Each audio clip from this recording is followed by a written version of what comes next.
What if I told you that to truly find the beloved, you must first lose your religion? Rumi whispers this hidden teaching not as a critic of faith, but as a lover who has seen that the shell is never the fruit and that the cup is not the wine. He does not reject prayer or ritual, but he warns us not to mistake the form for the essence. The words and the gestures are useful only if they lead us to the fire of love. Without that fire, even the holiest act is empty. Lose the religion that cages your soul, he dares to say, and you will discover the religion of the heart, a faith that is not borrowed but burning, not memorized but alive. Rumi lived this paradox in his own flesh. For many years he was a respected scholar, a preacher admired by students and rulers alike, a man of sermons and polished words. But when Shams of Tabriz entered his life, everything shattered. Shams was not impressed by titles or reputations. He was not moved by sermons or rituals. He looked into the depths of Rumi's soul and demanded something greater. He demanded the surrender of everything false, everything safe, everything second-hand. And in the breaking of that old religion, Rumi found something far beyond religion. He found the beloved. This is why he warns us that a person can kneel 1,000 times and never truly bow. A person can recite every sacred verse and still never taste the wine of union. The beloved is not captured by words, no matter how ancient, not contained by rituals, no matter how beautiful. The beloved waits in silence, dwells in longing, burns in the hidden chambers of the heart. Religion without love is habit, and habit without love is prison. Rumi calls us to step outside the prison gates. He dares us to let go of what we cling to so tightly, the identities we polish, the names we defend, the forms we fear to lose. And here lies the danger, the trembling question that grips the seeker. If I let go of the rules I have inherited, will I be lost? If I release the safety of what I have been told, will I fall into emptiness? Rumi answers with a fire that both terrifies and consoles. Lose the religion that binds you to fear, he says, and you will find the faith that sets you free. Release the map and step into the landscape. Let the old walls fall, not into destruction, but into transformation. For in the ashes of what you lose, the seeds of the real are waiting to grow. This is where the journey begins. Not in comfort, not in certainty, not in the repetition of familiar words, but in the risk of surrender. It begins with a fire that burns away the husks of borrowed belief and reveals the shining kernel of truth within. Rumi is not offering a polite lesson. He is sounding a trumpet. He is saying that to remember who you are, you must forget who you think you are. To discover the beloved, you must risk losing everything that is not love. Only then will you see that what you feared to lose was never real, and what you found in its place can never be taken away. Rumi tells us that the greatest danger is not in disbelief, but in mistaking the shell for the fruit. We wrap ourselves in forms, in rituals, in identities, and call that devotion. We inherit prayers from our ancestors. We repeat the gestures of our teachers. We cling to the stories of our tribe, and we think we have touched God. But Rumi says that without love, these forms are only cages. A bird can sing inside a cage, but it has never felt the sky. A soul can bow 1,000 times in habit, but it has never tasted surrender. The beloved is not impressed by polished words or well-rehearsed motions. The beloved longs for the naked heart, stripped of performance, trembling with love. This is why he warns us not to mistake the road signs for the journey. A map may be drawn with precision, but unless your feet touch the earth, you have not traveled. Religion is a map. It shows directions, it points to horizons, it carries the memory of those who have walked before us. But a map is not the road. To cling to the paper and never walk is to die in illusion. To worship the signpost and never move is to miss the destination. Rumi is ruthless in his honesty. He says that forms without fire are dead, and fire without forms is alive. He knew this from his own undoing. When Shams entered his life, he tore the maps from Rumi's hands. He burned the sermons. He silenced the lectures. He forced Rumi to look not at the words, but at the silence between them. Shams was the living fire, and Rumi realized that all the rituals he had mastered were only kindling. Useful, yes, but meaningless until set ablaze. That burning was unbearable, but it was also the birth of everything true. The man of forms became the man of love, and out of that love flowed verses that still burn the hearts of those who read them centuries later. To lose your religion does not mean to mock it, nor to despise the ancestors who carried it with devotion. It means to see it for what it is, a lamp that can guide, but not the light itself. It means to refuse to let the lamp become a prison. Religion at its best is a doorway, but Rumi warns that the doorway is not the house. Do not stop at the door, he says, step through. Do not bow to the form, bow to the flame that the form points toward. The shell must break for the fruit to be eaten. The seed must die for the tree to grow, and the ritual must fall away for love to remain. The danger is real. To let go feels like falling. To loosen the grip on identity feels like death. But Rumi reminds us that this death is the only way to life. He says, die before you die, lose before you lose, surrender before you are forced to surrender. In that surrender lies freedom. In that loss lies discovery. In the emptying lies the fullness that no form could ever contain. This is the hidden teaching, the whisper behind his words. Lose the cage, find the sky. Lose the shell, taste the fruit. Lose your religion, and find the beloved who has been waiting for you in the silence beyond the forms. Rumi teaches that the beloved has no name that can hold him, no image that can capture him, no doctrine that can define him. Every religion carves a name in stone, builds a house of worship, paints a picture of the holy, and says, "Here is God." But Rumi shakes his head with a quiet smile. He knows that the beloved slips through every word, that the ocean cannot be trapped in a jar, that the sky cannot be folded into a scroll. To cling to names is to clutch shadows. The beloved is not less than the names, but infinitely more. And when you lose your religion, you do not lose God. You lose the veil that hides him. This is why he warns us not to fall asleep in borrowed language. A child may call the sun by 1,000 names, but the warmth on her face is the same. We quarrel over words while the fire burns silently above us. We divide ourselves into sects, into tribes, into rigid camps of doctrine, while the beloved waits in the silence between the syllables. Rumi knew that unity does not come from agreement. It comes from love. Agreement is fragile. It breaks with every argument, but love endures. It does not depend on words.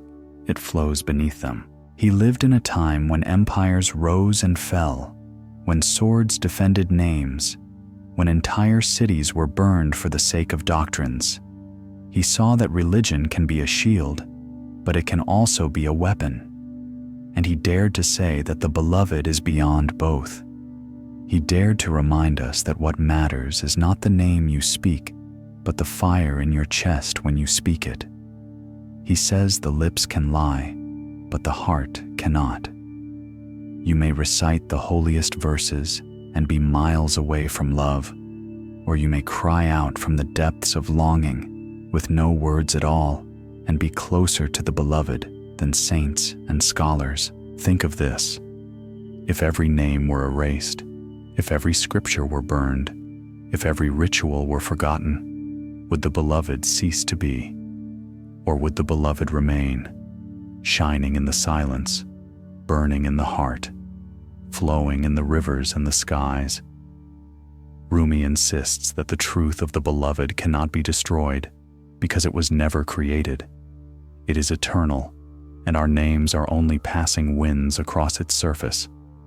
Lose the winds, and the sea remains. Lose the names, and the love is still there. So he tells us not to worship the word, but the reality it points toward.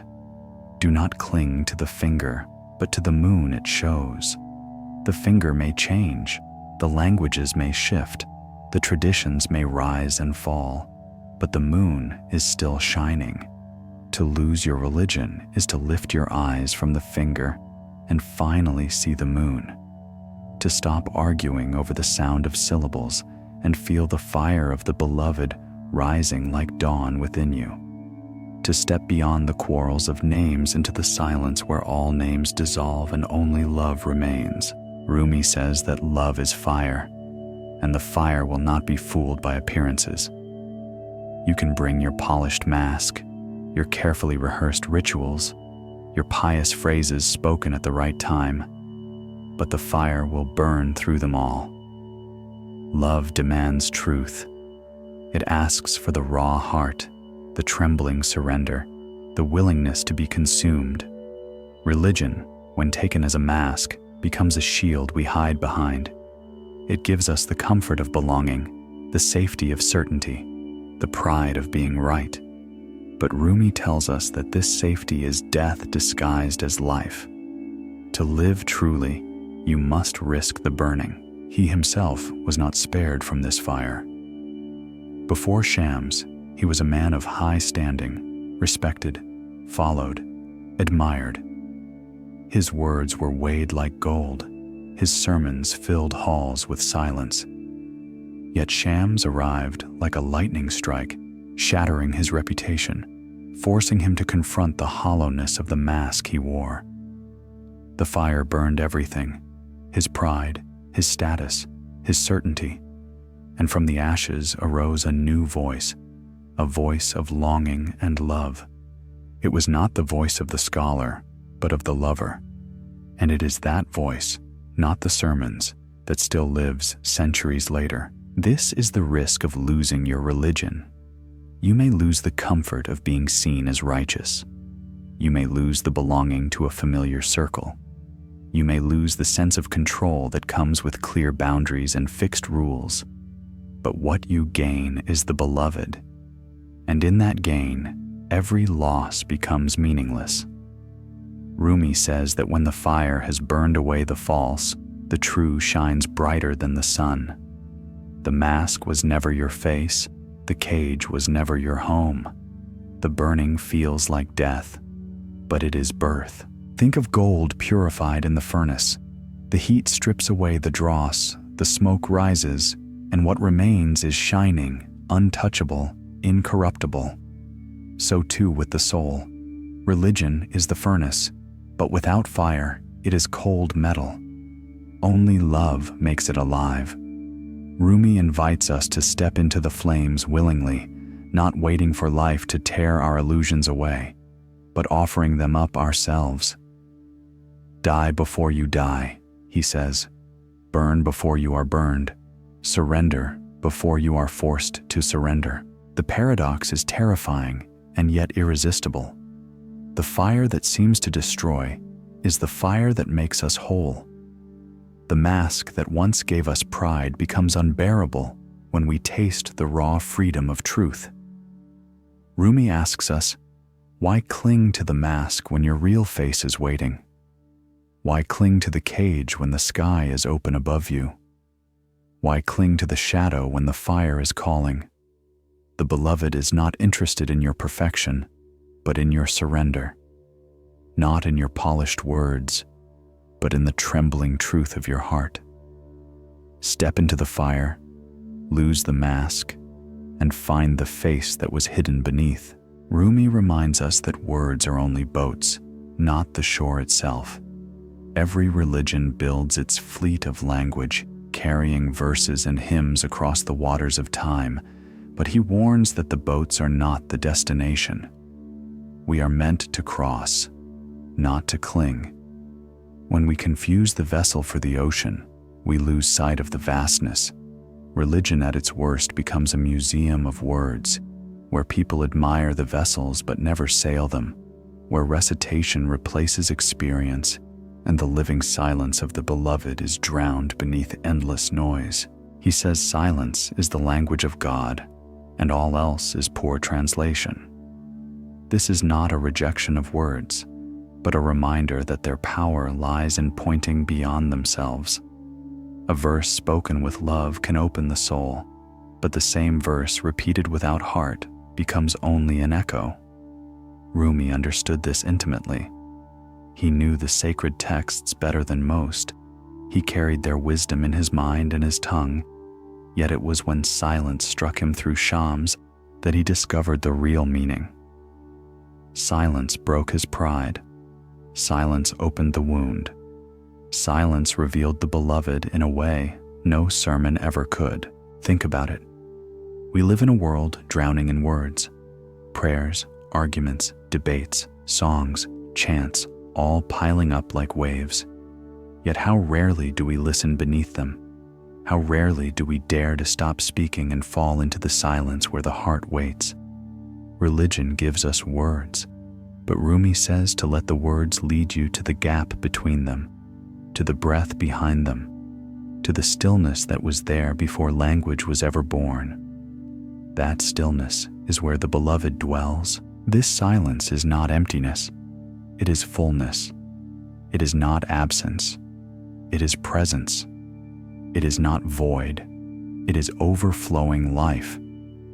To lose your religion in this sense is to lose the addiction to words and to rediscover the silence behind them. To step beyond the clamor of voices and arguments into the secret place where God whispers without sound. Rumi insists that when you touch this silence, you need no proof, no debate, no defense.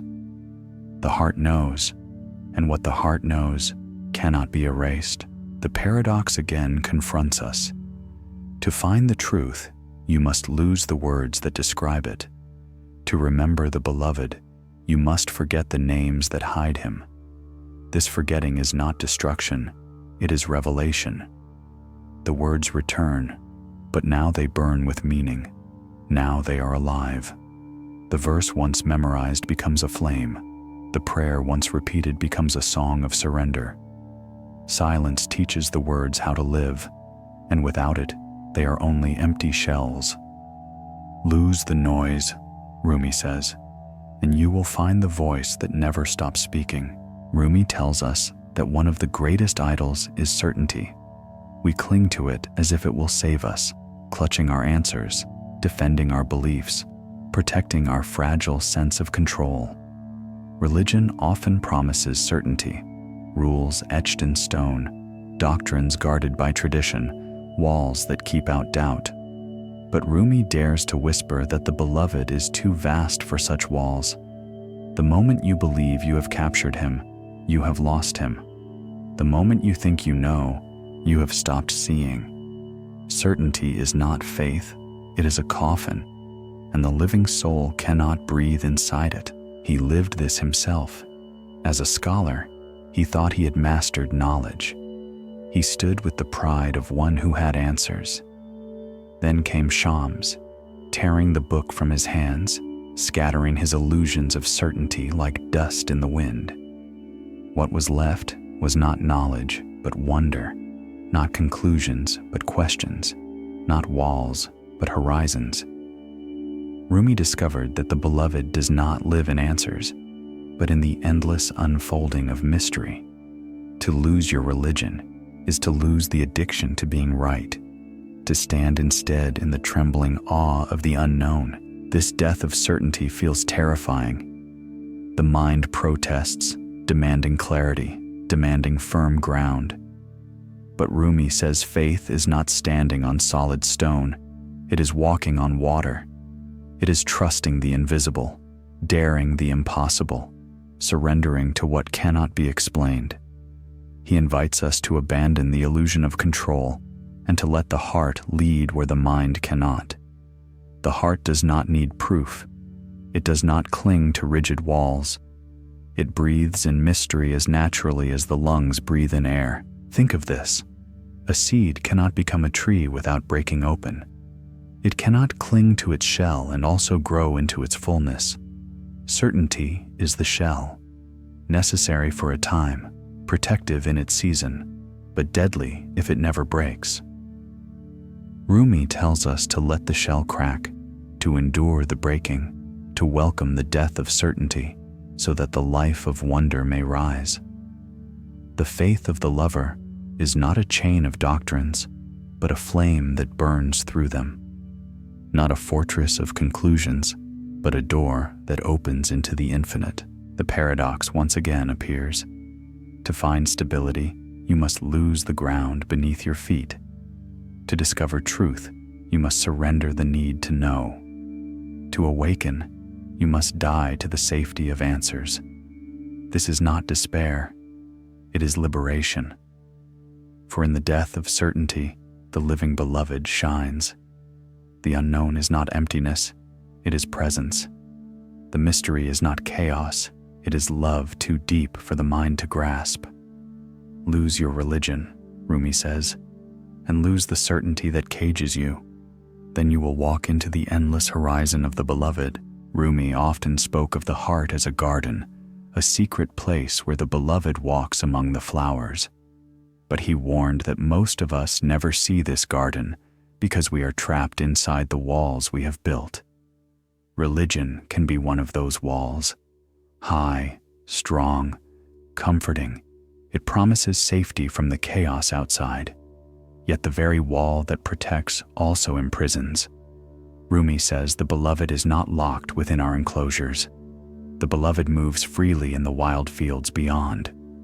To reach him, we must risk stepping outside the walls, into the vastness of the open sky. This image is both beautiful and frightening. Inside the walls, everything is familiar. We know the rules, we know the rituals, we know our place. Outside, there are no signs, no guarantees, no borders. But Rumi insists that this is where love waits. The beloved cannot be domesticated, cannot be reduced to safe categories. Love is wild, and those who wish to find it must walk into the wildness. Lose your religion, he says, and you will find that the garden you feared to leave was only a courtyard, and the true paradise lies beyond. Rumi himself lived this journey. He left the safety of sermons and titles. He stepped outside the well-guarded walls of respectability. In the eyes of many, he lost everything: status, reputation, the approval of society. But in the eyes of his heart, he gained the universe.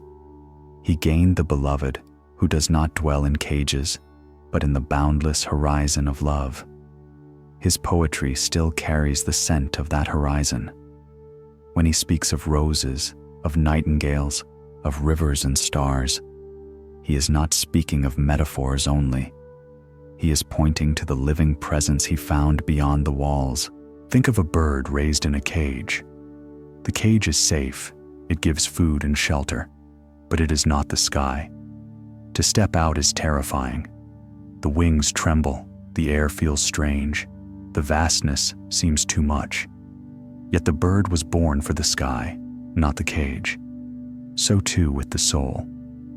We were born for the infinite, but we settle for walls. Rumi begs us to remember the wings we carry, to risk the flight. The beloved is the wind waiting to hold us. The paradox once again unfolds. To find security, we must lose safety. To find paradise, we must leave the garden we know. To find the beloved, we must walk beyond the walls we have built in his name. Rumi's voice rises like a call across centuries, urging us not to mistake protection for life. The garden beyond the walls is vast, wild, terrifying, and beautiful. And it is there, in the untamed silence, that the beloved waits. Rumi warns us that the greatest idols are not carved in stone or cast in gold.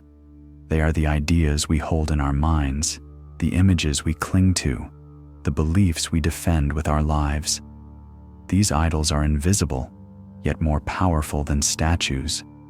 Religion can become such an idol when we worship our own certainty, when we polish our doctrines as if they were the beloved himself. We bow not to God, but to our idea of God, and Rumi tells us that this is the most dangerous illusion of all. For the mind can only create shapes, and the beloved cannot be shaped. He says that to truly find the beloved, you must shatter these inner idols. Let go of the image you hold, the box you have built, the portrait you painted in your imagination. None of these are the beloved. They are shadows, reflections, poor translations. The reality is too vast, too alive, to fit into your thought. Rumi reminds us that love is not a concept. You cannot think your way into union. You cannot argue your way into truth. You can only surrender. This surrender is painful because the mind resists. The mind wants to know, to hold, to grasp. It wants to see God as an object that can be defined, measured, contained. But the beloved slips through the fingers of thought, like water through a sieve. The more you grasp, the less you hold. The only way is to release, to let the water flow, to let the mind bow before what it cannot contain. This bowing is not defeat, but liberation. It is the opening of the heart to what the mind can never master. Rumi's own encounter with Shams was such a breaking. His brilliant mind, trained in theology and law, was humbled by a presence that could not be explained. Shams burned through the illusions, and Rumi's idols fell one by one. What remained was not ignorance, but wisdom, not emptiness, but fullness. He discovered that the true knowing is not in the mind, but in the heart, not in thoughts, but in love. This is why he says, "Silence is the language of God, and all else is poor translation." Think of this. Every idol eventually crumbles. Stone erodes, gold tarnishes, ideas fade. But the beloved endures. To cling to idols is to cling to dust. To let them fall is to touch eternity. Rumi invites us to risk this breaking, to walk through the ruins of our illusions and find the living presence that shines beneath. To lose your religion is to lose the idols of the mind, the false images that hide the real. It is to stand bare before the mystery, trembling, unknowing, yet closer to truth than ever before. Rumi tells us that love makes us mad, and only in this madness do we find sanity. Religion often values order, rules, control, the neat arrangement of life into patterns that can be predicted and preserved. But love refuses to be controlled. Love breaks the rules. Love burns the patterns. Love shatters the careful symmetry of the mind. To the world, this looks like madness, and Rumi embraces that name. He says, "Yes, I am mad, but this madness is the only true wisdom, for it comes from the beloved." He himself became such a madman. Once he was a scholar, dignified, honored, composed. Then Shams entered, and suddenly he was seen whirling in the streets, singing in ecstasy, weeping with longing, speaking words that seemed too wild for a man of his status. People whispered that he had lost his mind, and in one sense they were right. He had lost the mind that clung to control, that sought reputation, that demanded safety. In its place, he found the heart on fire, the soul in union, the madness that is closer to truth than the cold reason of the cautious. This madness is not chaos. It is surrender. It is not destruction. It is transformation. It is the breaking of the dam so the river can flow, the falling of the walls so the sky can be seen. Religion without love may keep us polite, orderly, respectable, but it leaves us dry. Love makes us overflow, and the overflow looks like madness to those who have never tasted it. Rumi insists that this is the price of union, the willingness to appear foolish, to be misunderstood, to abandon the safety of appearances for the danger of the real. Think of a lover in the night, pacing the streets, speaking to the stars, weeping for the one who is absent. To the neighbors he looks insane, but to the beloved he is faithful. So it is with the soul.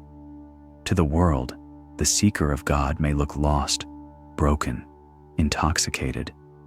But to the beloved, that seeker is closer than the sober and respectable who never risked the fire. Rumi dares us to choose this madness, to drink the wine even if the world calls us drunk, to dance even if the world calls us foolish. For in this madness lies the only sanity worth having. So to lose your religion is to lose the rigid control that keeps you from love. It is to step into the madness of surrender, to allow yourself to be carried by the flood instead of standing dry on the shore. Rumi whispers that the mind fears madness, but the heart longs for it. The beloved is found not in cold order, but in the fire that consumes order. The madness of love is not a curse, it is the cure, and those who dare to lose themselves in it will find the one they were seeking all along. Rumi often repeats the phrase, "Die before you die," and it is here that the heart of his teaching burns brightest. Religion usually prepares us for death at the end of life, promising heaven if we follow rules, threatening hell if we do not. But Rumi insists that the true death must happen now, while we still breathe, while we still cling. He calls us to die before we die, to surrender the ego, the masks, the illusions, the false securities we polish and defend. For only when these die can the real life be born. This is not an easy death. It is not a ritual phrase or a poetic symbol. It is the tearing away of what we thought was ourselves.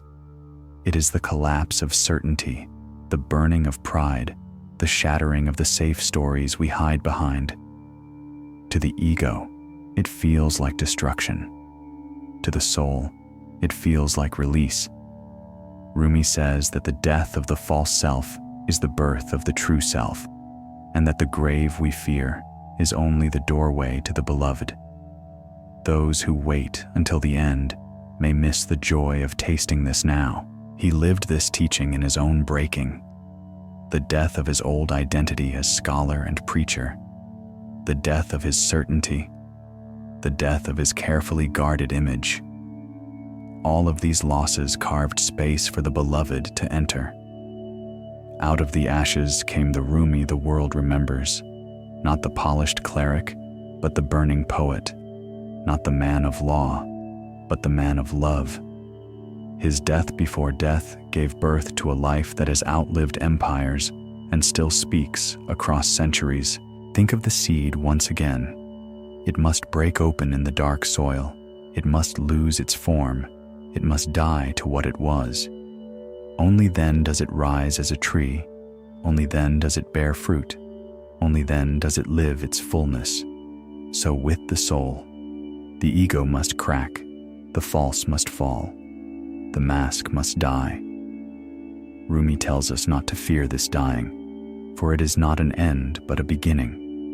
It is not loss but gain. It is the death of the shadow, so the light may shine. To lose your religion is to accept this death before death, to let go of the comforts of form, the pride of identity, the safety of borrowed certainty. It is to allow the fire of love to consume you now, so that you rise already free, already alive, already one with the beloved. The grave at the end of life cannot harm the one who has already died into love. Rumi promises that such a soul does not fear death, for it has already passed through it.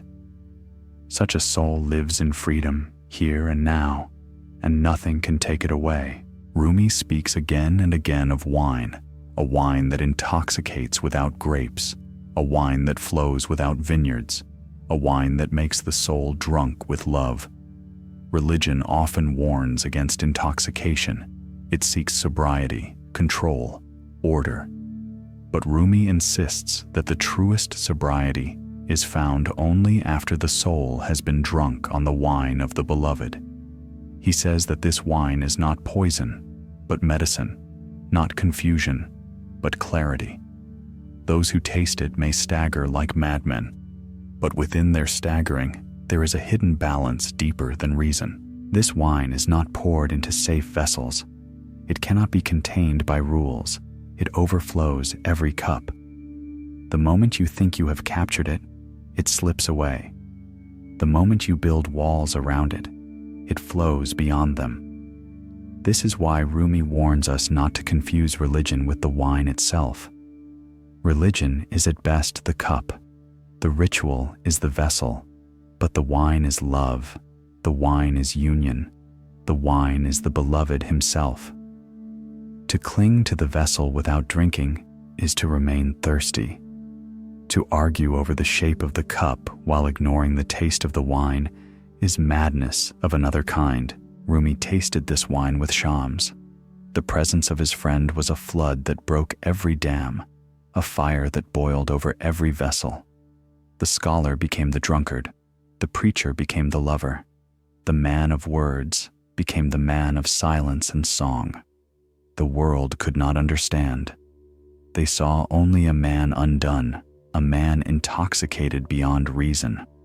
But what looked like weakness was in truth strength. What looked like confusion was in truth awakening. The wine had dissolved the walls of his ego, leaving only the shining clarity of love. Think of a river flowing through a desert. The desert clings to dryness. It fears the flood. It builds barriers to control the water. But the river does not stop. It finds its way. It gives life. It carves valleys where once there was only dust. So with the wine of love. The soul that resists may feel terror, but the soul that surrenders is reborn. This is why Rumi dares us to drink, to risk the intoxication, to let go of control. To lose your religion is to stop polishing the vessel and to drink the wine. It is to allow yourself to be carried by the flood, to accept the madness of intoxication that is in truth the only sanity. The beloved pours this wine not once, but endlessly. Every drop burns and heals. Every sip dissolves and awakens. Rumi says the one who has tasted it will never return to thirst. Once the lips have touched this cup, nothing else can satisfy. Rumi reminds us that the heart must be emptied before it can be filled. Religion often gives us duties, tasks, rituals to perform, words to recite, and we fill ourselves with these motions like jars filled with stones. Yet the beloved cannot pour wine into a jar already full. To lose your religion is not to despise it, but to let the stones fall away so that the vessel may finally receive what it was made for. The emptiness we fear is not a curse, but a blessing. It is the clearing of the stage for the real performance of love. This is why Rumi whirled. His dance was not entertainment, it was surrender. Turning round and round, he emptied himself of thought, of pride, of control, until only the axis remained, the still point around which the dance moved. That still point was the beloved. The motion was emptiness. The center was fullness. To those who watched, it seemed strange, even foolish. But for Rumi, it was the embodiment of truth. The more he lost himself, the more the beloved appeared. Think of a flute. By itself, it is only wood, silent and hollow. It becomes music only because it is empty. The breath passes through, and the emptiness sings. So, with the soul. Religion may carve the flute, but without emptiness, it makes no sound. Love requires the hollowing, the surrender of self, the release of every claim to control. Only then can the music of the beloved flow. Rumi begs us not to fear the emptiness, for the emptiness is the beginning of song. He himself endured the agony of this clearing. When Shams disappeared, Rumi's heart broke into pieces. The loss was unbearable, the absence a wound without end. Yet in that wound he discovered the doorway. The emptiness became the space where the beloved filled him. What seemed like death became union. Out of silence came poetry. Out of loss came presence. Out of emptiness came overflowing life. To lose your religion is to allow this dance of emptiness, to stop clutching the stones of duty and pride, and to let them fall, to whirl until the self dissolves and only the axis remains. The beloved does not ask for perfection. He asks for space. He does not demand polished vessels, but open ones. And when we dare to empty ourselves, to surrender the safety of fullness, we discover that what fills us is not absence, but the fire of love itself.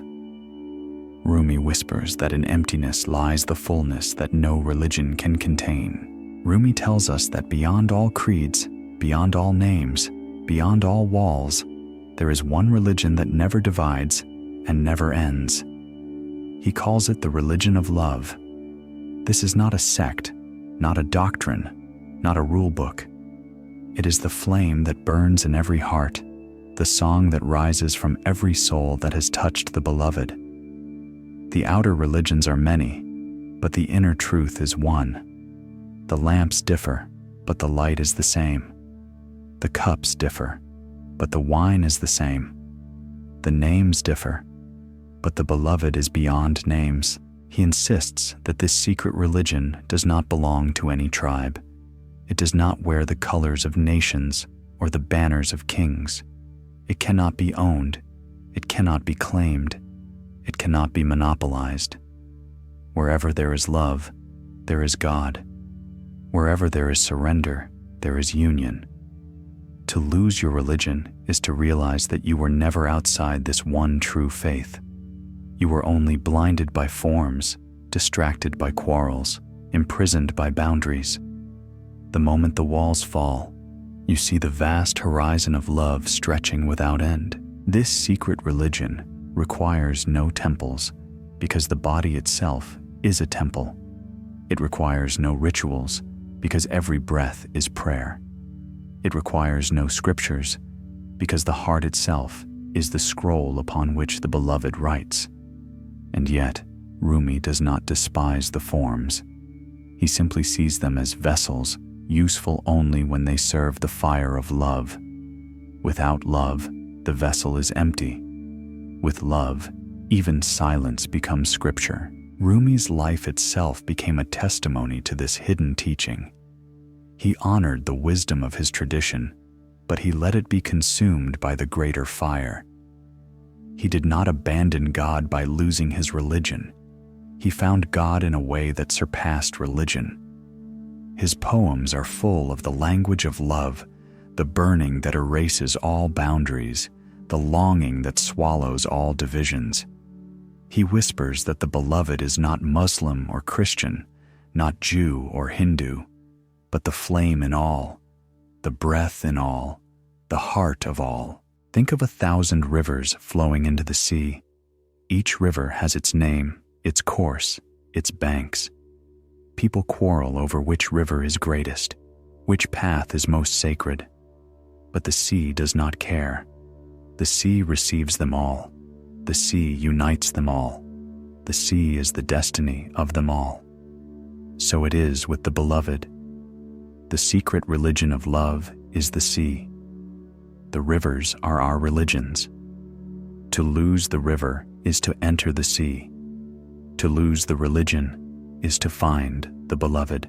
Rumi's hidden teaching is not that you must despise religion, but that you must lose every veil that keeps you from love. The forms were never the goal, only the doorway. The names were never the end, only the path. The rituals were never the wine, only the cup.